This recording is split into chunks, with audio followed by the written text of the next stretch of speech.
అంచేత ప్రోటీన్ లోపం ఉంటే హార్మోన్స్ ఉత్పత్తి తగ్గిపోతుంది, కండ పుష్టి తగ్గిపోతుంది, రక్షణ వ్యవస్థ తగ్గిపోతుంది, మజిల్ వీక్నెస్ ఎక్కువ వచ్చేస్తుంది అన్నమాట.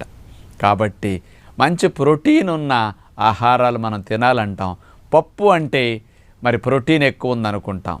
మరి అట్లాంటిది 4 రకాల పప్పులు ఈ దోశలు తయారు చేయడానికి వాడితే చూడండి, అతి బలమైన అతి మాంసకృతులు ఎక్కువ ఉన్న పప్పుల్ని మనం కలిపి దోశల కింద వాడుకుంటే బాగుంటుంది కదా.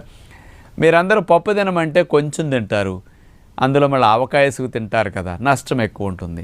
అంచేత హాని లేని విధంగా 4 రకాల హై ప్రోటీన్ పప్పుల్ని దోశలు ఇష్టపడతారు కాబట్టి రోజు మొలకలు తిని బోరు కొట్టినప్పుడల్లా ఈ రకమైన పప్పులతో దోశలు చేసుకోవచ్చని మీకు ఇప్పుడు చూపించబోతున్నాం.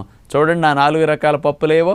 4 రకాల పప్పుల దోశలు కావలసిన పదార్థాలు తెలుసుకోబోతున్నాం. కందిపప్పు 1 కప్పు, పొట్టు తీయని మినపప్పు